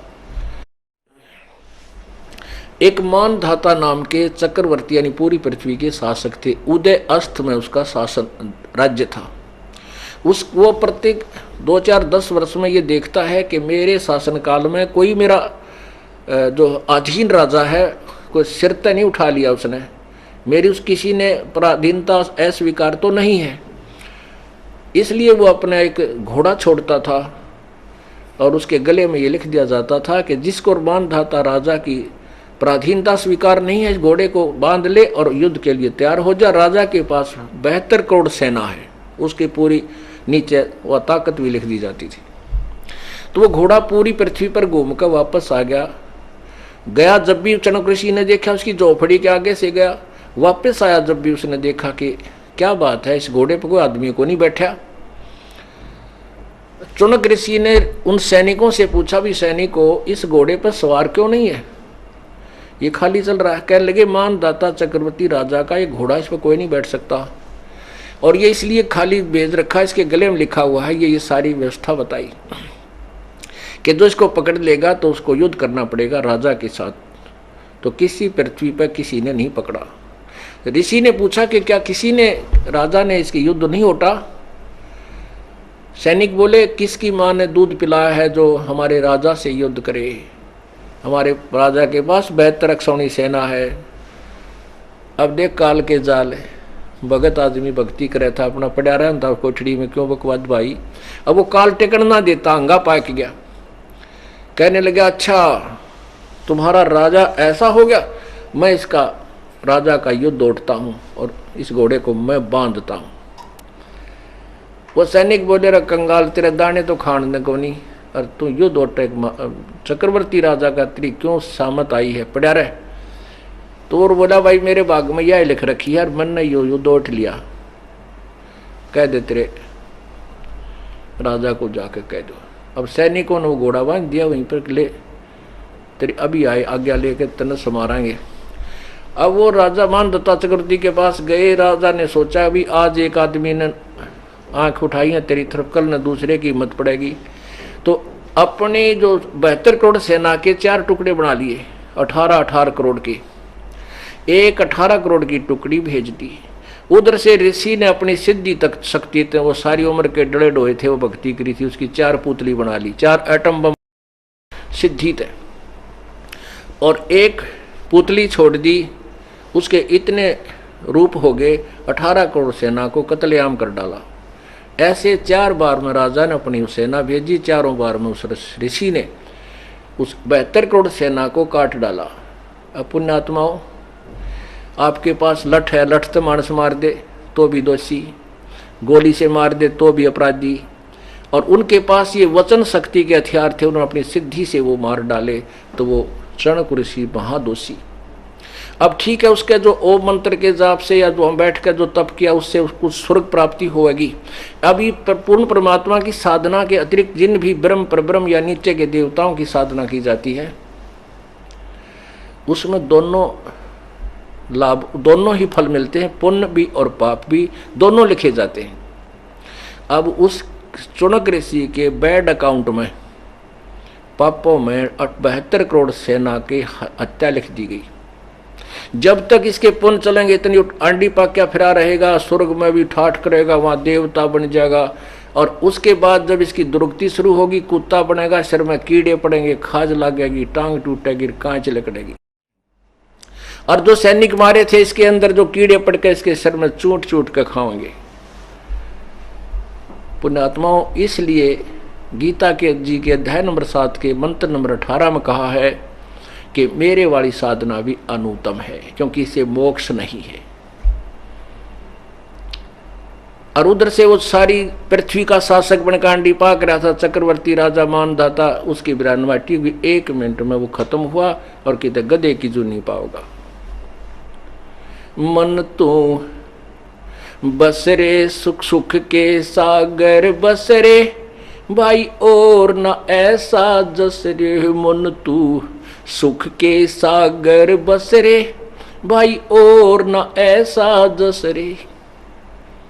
भाई उदय अस्त बीच चक्कर चले थे, ऐसी जन ठकुराई।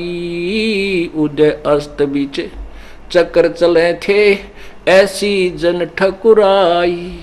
एक चाणक्य ऋषि स्वर कल्प करी, फिर खोज न पाया राई। मन तू सुख के सागर बसरे, भाई और न ऐसा यसरे। मन तू सुख के सागर बसरे, भाई और न ऐसा यसरे।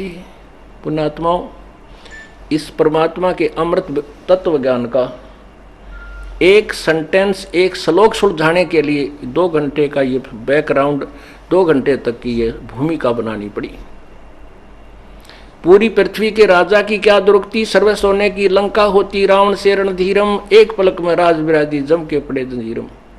पुण्यात्माओं, आप में से आपको जो तत्व ज्ञान और ये मंत्र मिल गए हैं, आपके सामने पूरी पृथ्वी का राजा भी पासंग नहीं है। वो तो अपने पिछले पुण्य को बर्बाद करा है, आपके पिछले नहीं थे ऐसे, लेकिन आप भविष्य के बहुत जबरदस्त तैयार कर रहे हो, और सतलोक चले जाओगे, सदा के लिए सुखी हो जाओगे। बोलो सतगुरुदेव।